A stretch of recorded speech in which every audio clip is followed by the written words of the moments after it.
C'est Zakaria Hlaf, Monsieur El Ghazi. Chers amis, honorable assistance, je dois tout d'abord commencer par dire la joie qui est la mienne de me retrouver ce soir ici, partager avec vous ce moment que je considère et je qualifie d'extrêmement important pour quelqu'un qui est dans la responsabilité qui est la mienne, qui, je pense, est une excellente occasion de prendre un peu de recul par rapport à ce que nous faisons au quotidien, mais aussi un moment de partage autour d'une question, d'un sujet, d'un concept qui, tellement il a été utilisé, souvent malheureusement à l'excès, qu'on en arrive à parfois le vider de son sens, au point que quand ce genre de sujets sont proposés, on hésite à les aborder. Et je pense que ce n'est pas la bonne manière de s'y prendre. Je pense que la bonne manière, c'est justement de venir en débattre, et d'en débattre de manière très ouverte, pragmatique par contre. Donc je ne m'attarderai pas beaucoup sur les concepts et sur les aspects théoriques qui doivent entourer la question de la gouvernance ou de la bonne gestion. Et je pense que c'est un bon moment à saisir pour aller au fond de la réalité de ces carences par rapport à l'ambition qui doit être la nôtre, tant la gouvernance est un levier irremplaçable pour construire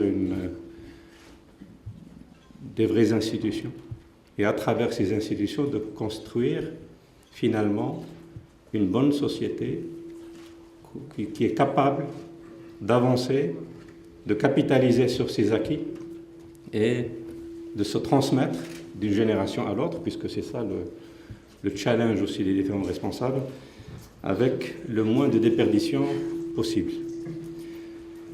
Alors, ce concept ou cette notion de gouvernance, plus d'autres, comme vous veniez de le rappeler, Cheikh Khalid, effectivement fait partie de nos carences, mais en même temps de nos aspirations. Elle a tardé à devenir une aspiration collective. Concernant la sphère politique, c'est vrai, elle avait pris beaucoup de retard pour en faire, et j'espère d'ailleurs que c'est une priorité aujourd'hui de tous les acteurs, pour faire une priorité et aussi pour s'atteler à la matérialiser au quotidien. Et je voudrais, ça me permettra aussi de parler et du parti et de la scène politique et de la question de la gouvernance, revenir quelques années en arrière pour partir de l'expérience qui a été la mienne avec d'autres acteurs, observateurs de la sphère politique, du champ politique, soucieux de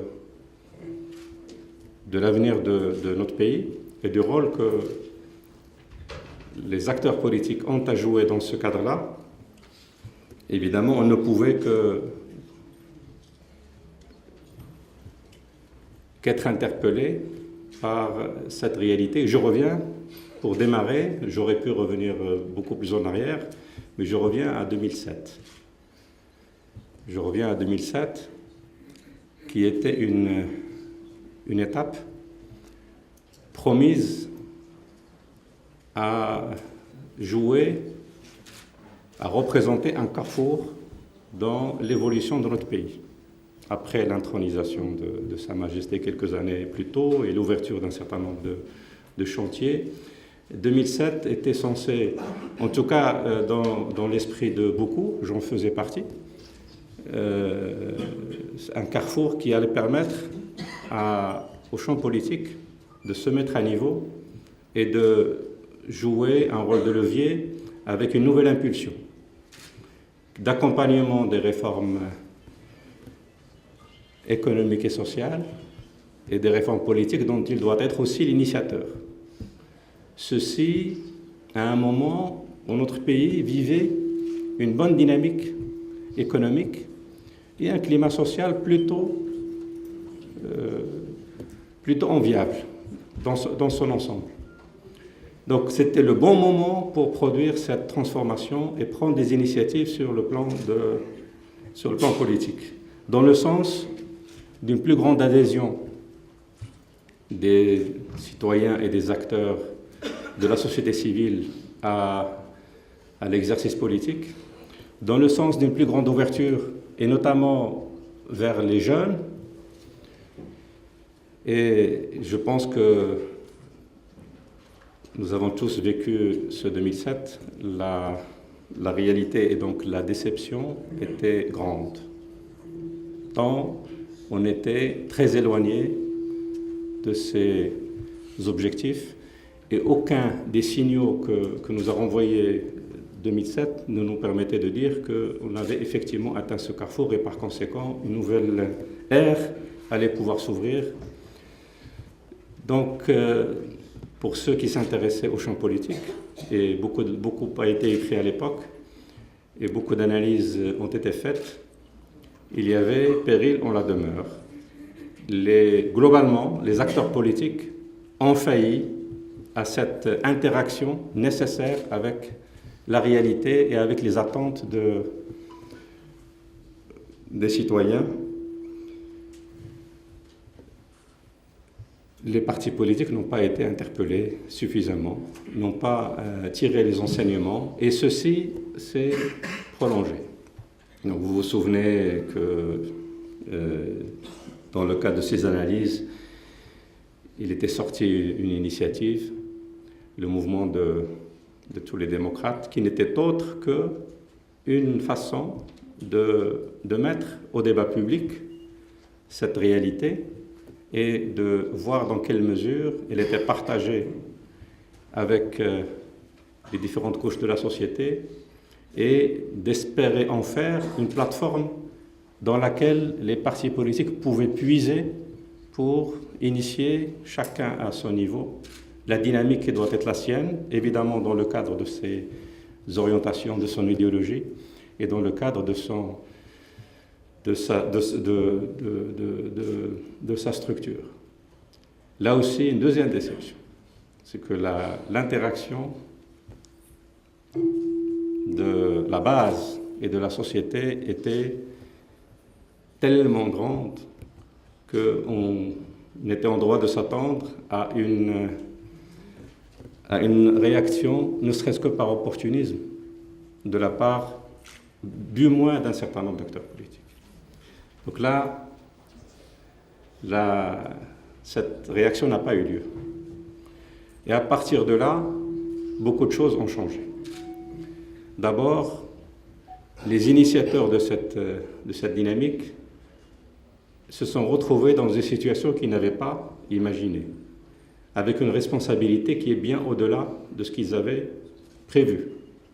Donc, quelque part, obligés de continuer de l'avant, puisque ce que disaient tous les événements qu'a généré cette dynamique, qu'il y avait une vraie attente, qu'il y avait des trous, entre guillemets, dans la raquette, qu'il y avait des vides sur le terrain politique qui ne sont pas couverts par les acteurs en place et qu'il était urgent de s'en occuper et qu'il était urgent d'apporter une solution. La solution, elle est à plusieurs niveaux. En tout cas, les attentes sont à plusieurs niveaux. Les attentes étaient au niveau de l'ouverture sincère des partis politiques aux différents citoyens. Pas forcément voulu, mais on s'était installé dans un certain confort où les partis politiques, dans leur exercice, s'étaient éloignés de leur vocation, notamment dans cette période qui nécessitait une dynamique nouvelle.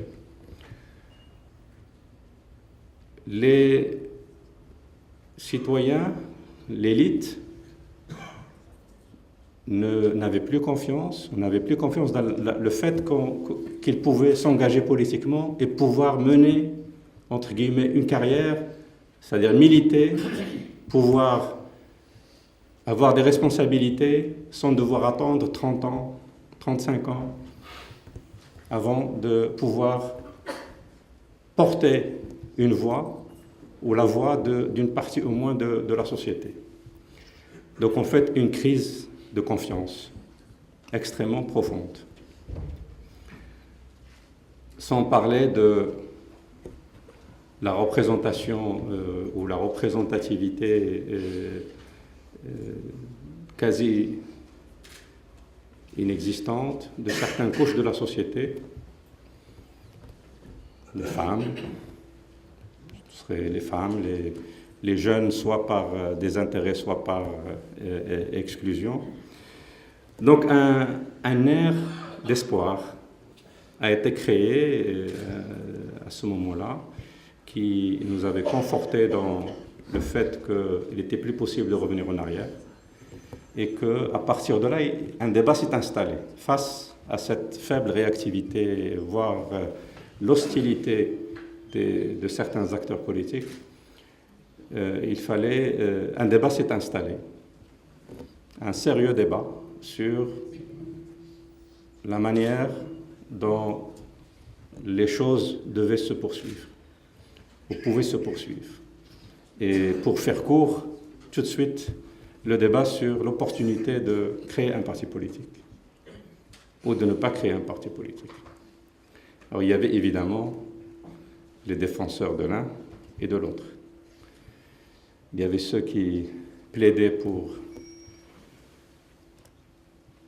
ne pas créer un parti politique et de rester sur l'espoir que les acteurs politiques notamment parce qu'il y avait dans cette initiative des représentants de plusieurs partis politiques, qu'il y avait encore la possibilité d'espérer un sursaut au sein des partis, que ça ne sert à rien de créer un parti de plus.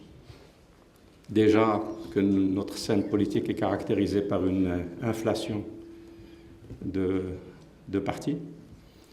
Et il y avait les tenants de l'autre thèse, à savoir que nous étions suffisamment avancés, nous avons suscité des espoirs, nous avons créé une dynamique et qu'il était devenu un devoir que de la poursuivre. Que l'espoir qu'il y ait un sursaut était faible, et en tout cas,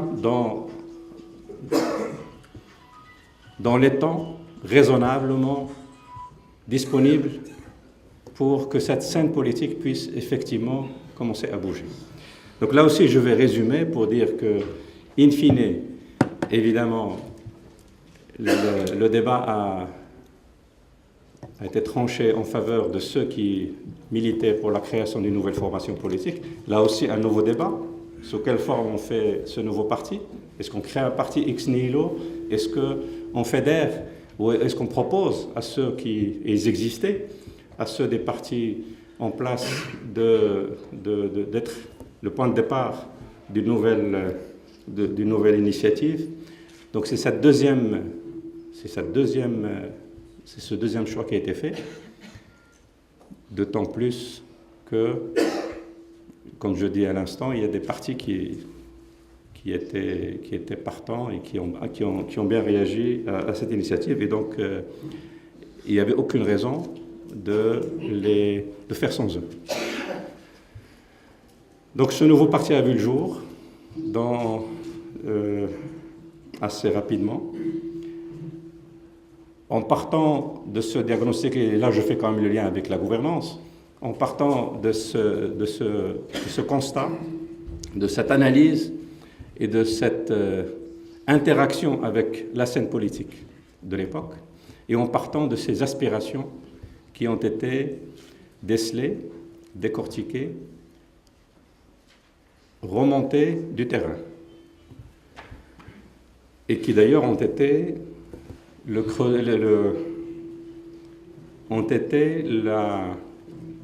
l'élément essentiel dans la confection de la plateforme politique, puisque un parti politique a besoin d'une plateforme politique. Et en l'occurrence, il fallait une plateforme politique qui réponde à des attentes, qui apporte des réponses supposées être proches, au plus proches des attentes du Marocain aujourd'hui. C'était ça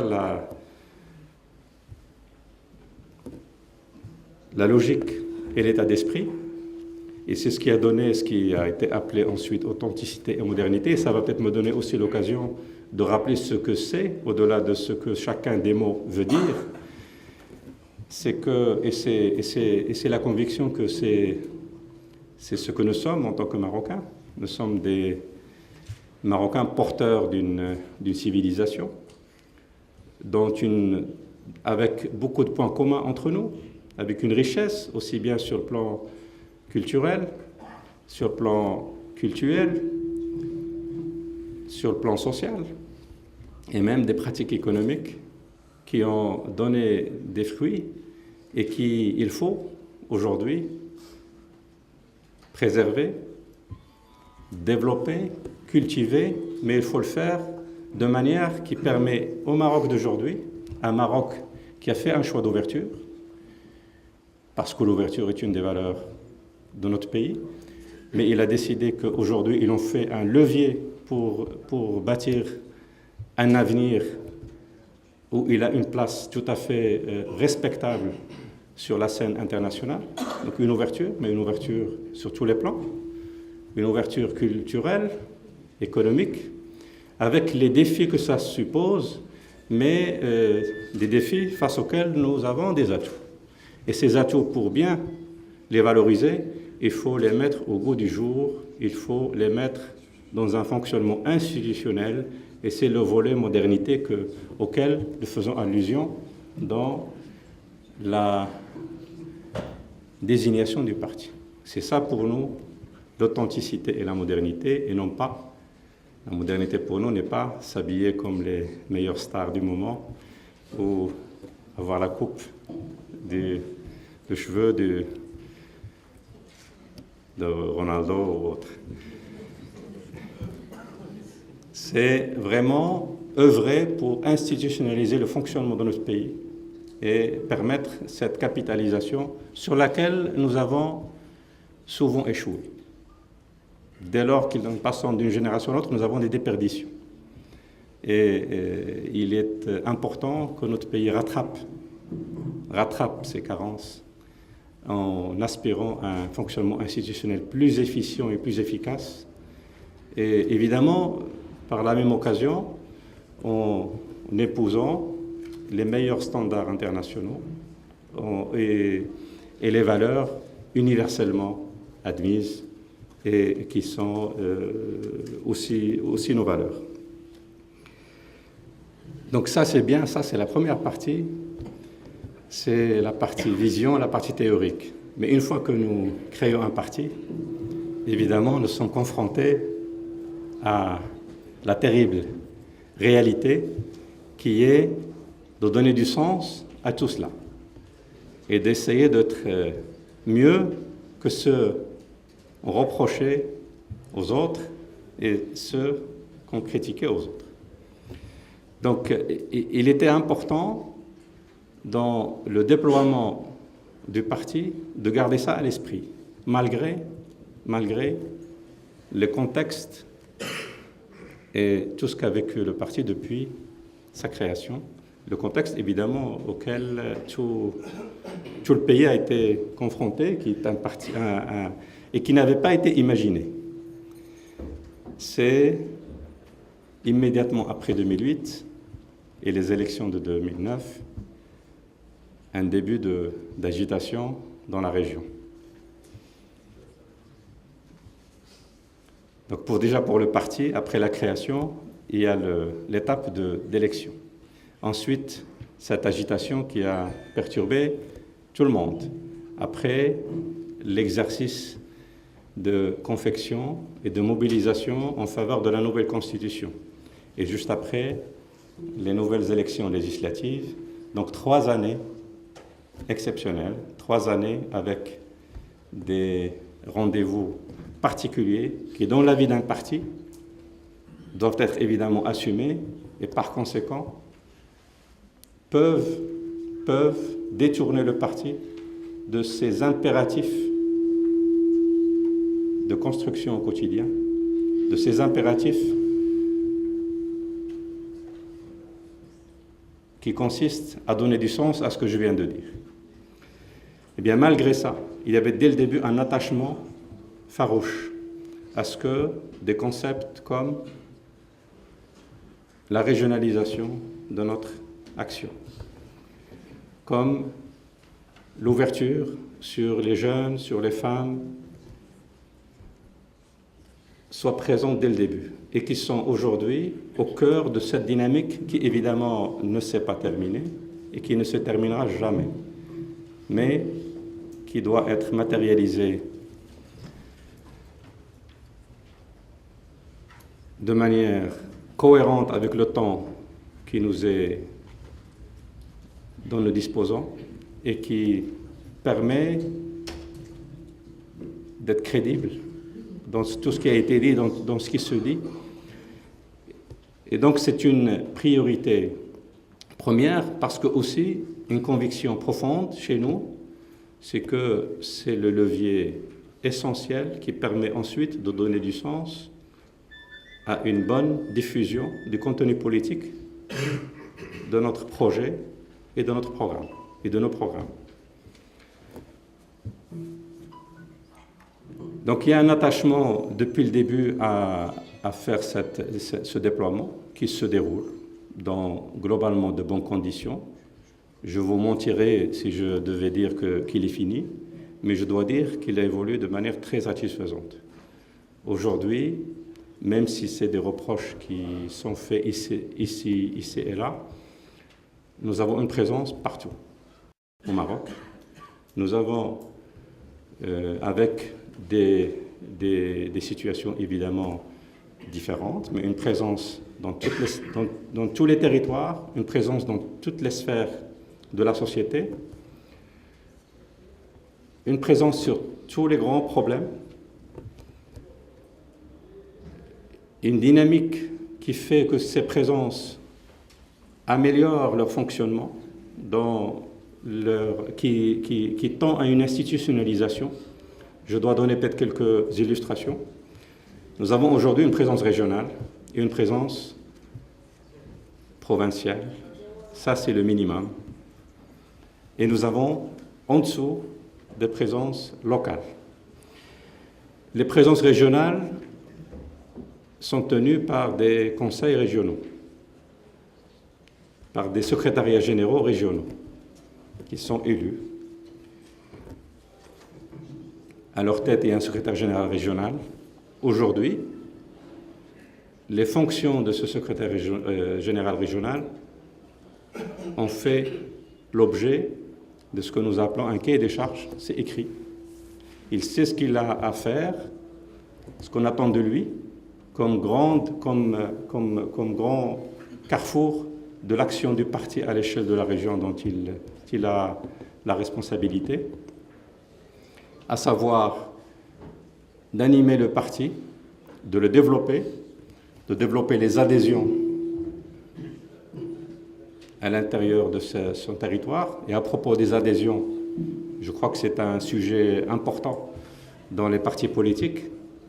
Nous avons fait le choix chez nous, au début, d'ouvrir la porte à tous les Marocains qui s'identifient à notre projet politique et de mettre en place ce qu'il faut pour que ceux qui ne sont pas en ligne ensuite ou qui ne respectent pas, eh bien, ne puissent plus continuer à faire partie de notre formation politique. Nous avons fait un peu comme ce qui se pratique dans le domaine du compte bancaire.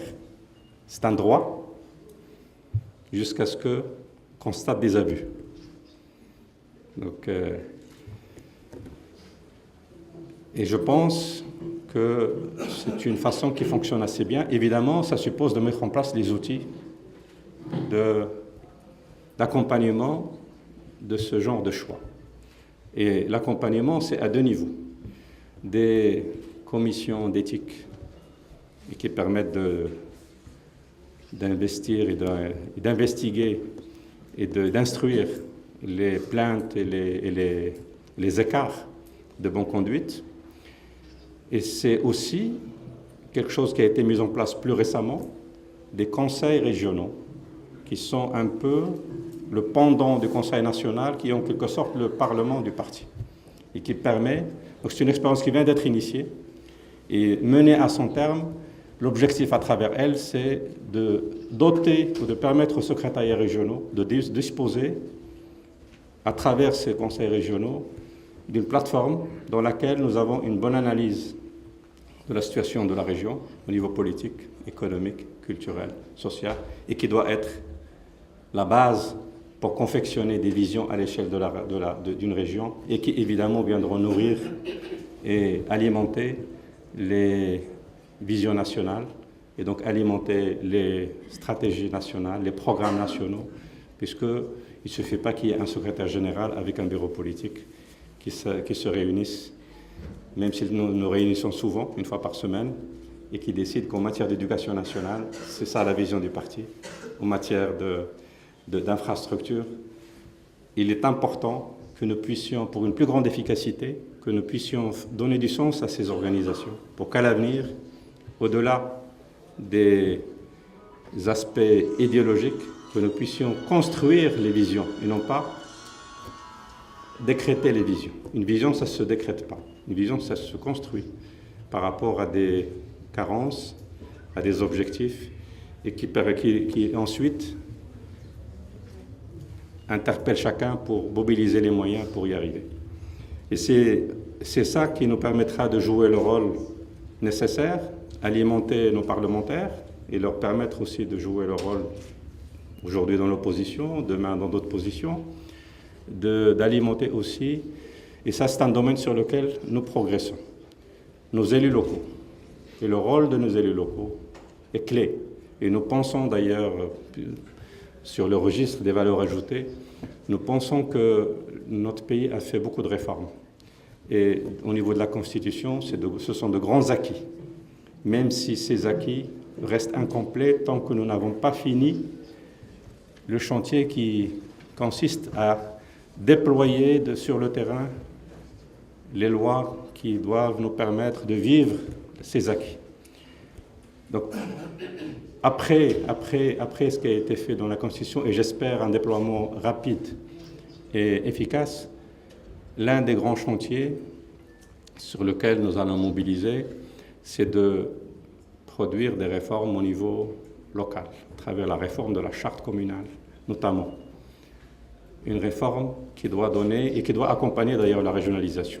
La régionalisation ne produira pas les effets escomptés et ils sont énormes si elle n'est pas accompagnée d'une libération des énergies au niveau local, mais une libération réelle, avec une relation revue entre les élus et les autorités, et la tutelle, comme il se dit dans ce domaine, entre par rapport aux prérogatives des instances élues localement. Et il n'y a aucune raison de considérer que ces instances élues localement n'ont pas les capacités de faire. Pourquoi est-ce qu'il y aurait quelqu'un à Rabat plus intelligent que quelqu'un, je ne veux pas citer ailleurs? Il n'y a aucune raison. Dès lors qu'il s'agit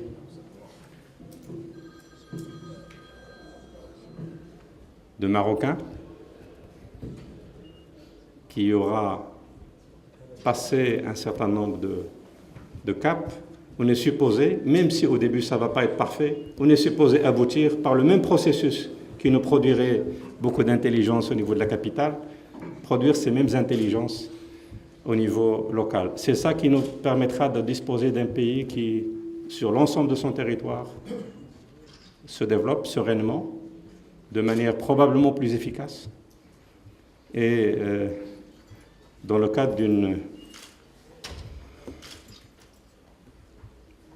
cadre serein, où chacun se développe au bon rythme et en synergie, et évidemment dans le cadre d'une solidarité aussi qui est nécessaire et qui est au cœur de notre projet politique.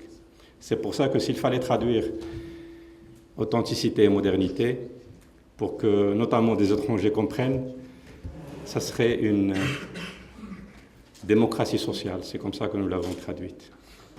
Démocratie, nous avons insisté pour garder ce mot démocratie, puisque nous considérons qu'à ce stade au Maroc, D'abord, nous n'avons pas fini le chantier de l'édification et de l'implémentation de la démocratie. Je ne sais pas si vous êtes d'accord, mais moi je le dis. Et que cette démocratie, la démocratie, est une condition nécessaire. Je le dis de manière beaucoup plus spontanée maintenant, après avoir eu des responsabilités, où parfois on pense qu'il suffit de faire des projets qui permettent d'avoir l'emploi, qui permettent pour ensuite... Je pense qu'il faut rester extrêmement attaché à ce que sur la démocratie, on fasse des progrès et vite, et sans contrepartie. La démocratie est une condition absolument nécessaire et préalable même. Avec la démocratie, tout le reste se fait, et se fait plus facilement et au moindre coût. Et social, parce qu'à l'arrivée, nous voulons garder une certaine cohésion de notre société. Parce que nous avons une société plurielle, parce que nous avons une société où il y a des disparités. Et que la force de ce Maroc, c'est son unité. Donc ça serait ça la traduction pour que sur l'échiquier politique ou sur l'échelle, on puisse nous situer, qui serait la transcription ou la définition de notre parti. Alors sur ce qui se fait, donc une régionalisation avec une institutionnalisation, une décentralisation, et évidemment ça attelle aussi à ce que les moyens pour permettre à tout ça de bien fonctionner se mettent en place sur la communication. D'abord interne, très importante, en s'appuyant sur les nouvelles technologies.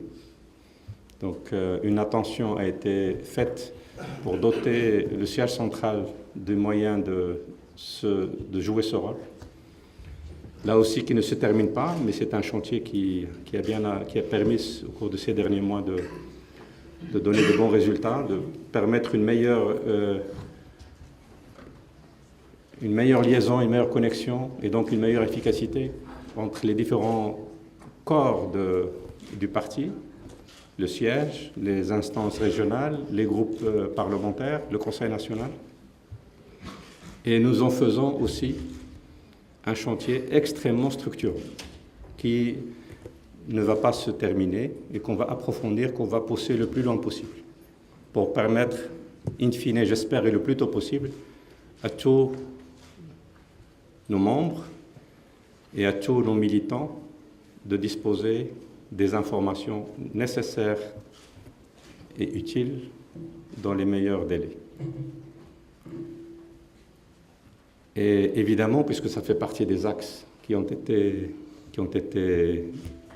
proposés à la discussion, permettre à ces militants, par ce biais-là, et à nos structures, de bien interagir avec les citoyens. Avec qui, compte tenu de la réalité marocaine aussi, le meilleur moyen reste le contact direct. Le meilleur moyen reste d'aller parler aux citoyens, de leur parler de ce qui les intéresse le plus, de leur parler avec le langage le plus simple, le plus concret et le plus direct aussi. Parce que quand on utilise un autre langage, on est toujours rattrapé par la suite. Donc c'est ce choix-là qui est fait chez nous. Et par rapport à ce choix, il y a un gros travail qui a été initié et qui n'est pas terminé, c'est d'élaborer un lexique pour ça.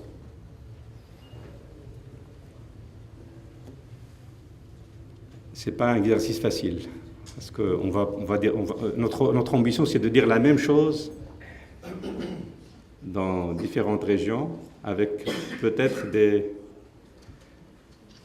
un lexique différent. Je ne vais pas compliquer les choses, il y a un débat en ce moment sur l'utilisation au niveau de l'éducation nationale Moi, je pense que c'est important, puisque la discussion m'amène à évoquer ce sujet. Ce qui est important dans ce sujet, c'est le débat lui-même. Et ça serait dommage de l'étouffer.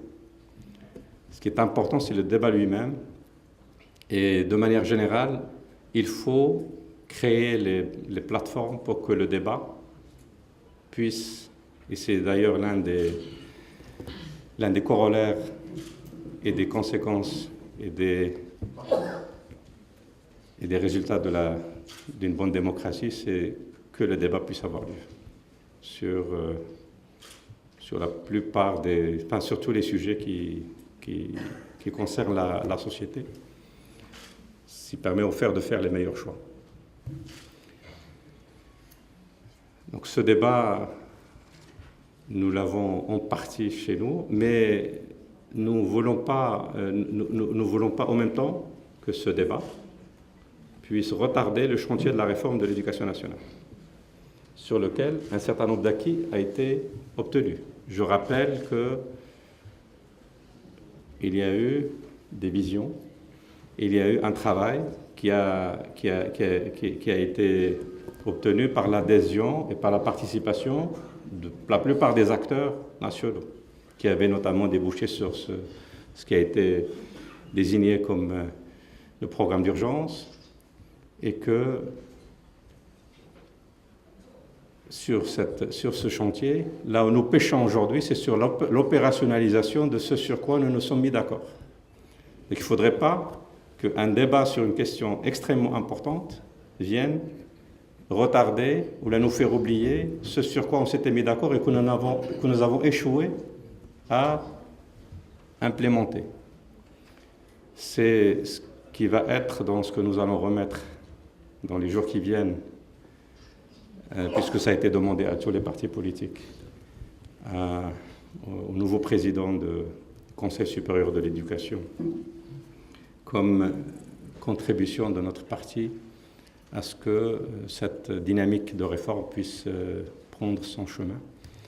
Et nous considérons évidemment que ce chantier de l'éducation, dans toutes ses dimensions, est prioritaire, et que l'éducation et la formation, disons l'école. L'école, c'est un tout. C'est un lieu, puisque nous sommes dans une école, je crois qu'il est bon d'en parler. L'école, il est attendu d'elle, mais pas toujours toute seule, de jouer un rôle dans la formation de base, que ce soit l'alphabétisation ou l'acquisition, mais auquel il ne faut pas oublier les autres rôles. La formation citoyenne, l'appropriation du savoir, c'est aussi le rôle de l'école. Et enfin, la formation professionnelle, parce que la finalité de l'école, c'est qu'au bout d'un parcours, que le pont avec la vie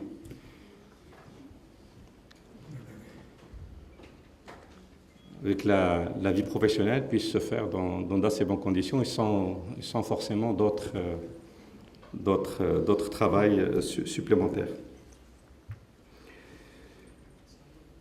Donc globalement, c'est ce que nous sommes en train de faire par rapport en ayant ancré et présent à l'esprit cette nécessaire implémentation d'une bonne gouvernance, à travers laquelle l'organisation, les critères pour choisir de bons représentants pour le parti. Donc j'ai dit, on a deux. Au début, on a dit, il n'y a aucune raison que le parti ferme ses portes à tout Marocain qui s'identifie dans sa thèse, mais qu'évidemment, il y a les différents outils d'accompagnement pour prévenir les dérives. Et après cela, il y a eu des critères, des cahiers de charges. Aujourd'hui, nous travaillons pour qu'aux prochaines échéances électorales, nous ayons un travail d'anticipation. Ils n'ont pas géré l'échéance à son arrivée. Donc un gros travail sur l'identification, ne serait-ce qu'en termes de profil, des représentants du parti à l'occasion de ces échéances et la préparation à ce chantier suffisamment à l'avance avant de devoir subir les contraintes que posent les élections à leur arrivée et qu'il faut améliorer. Il faut que l'exercice électoral évolue et gagne en qualité. C'est un exercice qui n'est pas évidemment une finalité, mais c'est un exercice qui est déterminant pour la suite. C'est le processus à travers lequel on définit les règles de répartition de pouvoir et par conséquent les règles qui permettent de distribuer les responsabilités pour la gestion de nos affaires publiques, nationales ou locales. Donc il faudrait que la prochaine fois, nous fassions un saut qualitatif qui nous permettra aussi de prétendre à ces réformes auxquelles je faisais allusion tout à l'heure. Donc c'est un gros chantier qui est pris dès maintenant au sérieux et que j'espère donnera ses résultats sur la qualité de nos représentants et puis sur évidemment les résultats qu'ils pourraient obtenir parce que nous croyons que les Marocains aujourd'hui ont une aspiration à une représentation d'un meilleur niveau, globalement. C'est une condition pour aussi améliorer ou espérer une plus grande adhésion. Et en fait, c'est le cercle. C'est le cercle qui peut devenir vertueux si on réussit dans ces défis et qui restera vicieux si on ne le fait pas. Nous sommes plutôt aujourd'hui optimistes pour pouvoir, parce qu'il n'y a pas de raison de ne pas l'être, pour aller poursuivre et rentrer dans le cercle vertueux, et j'espère de manière spontanée, et je crois que ça sera plus facile si tous les partis le faisaient, et je pense que dans la plupart des partis, il y a une conscience, en tout cas aujourd'hui, par rapport à cette nécessité, puisque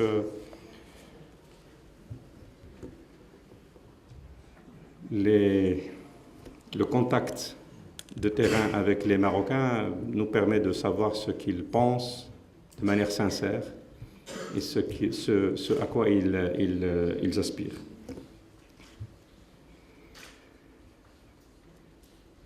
Donc pour résumer, et j'espère que l'interaction avec la salle sera l'occasion de plus grands échanges ou peut-être de revenir sur des points sur lesquels je n'aurais pas été insistant ou peut-être que je n'ai pas évoqué. Nous pensons que la gouvernance doit rester un objectif majeur, un levier extrêmement puissant, même si pour atteindre ou pour permettre à un parti politique qui a une ambition, une grande ambition et qui se veut respectable, d'atteindre ses objectifs. Peut-être que ça ne lui serait possible que sur le moyen et le long terme. Mais un parti politique qui ne travaille que pour le court terme n'a pas le droit d'exister. Un parti politique qui se respecte doit travailler pour le long terme. Puisque la responsabilité des partis politiques, c'est de gérer les intérêts des gens et gérer, le mot gérer, ne se conçoit pas à l'instant présent. Gérer veut dire planifier, disposer d'une vision, entreprendre, réessayer, et ça se fait sur le long terme. Et donc, l'exercice politique n'est pas fait pour ceux qui ne sont pas des marathoniens. Et au marathon, on peut faire le premier tour avec un temps médiocre. Le plus important, c'est de tenir la distance. Et c'est sur quoi je termine ma première intervention et je me livrerai avec beaucoup de joie à vos interpellations, que j'espère nombreuses. Merci beaucoup.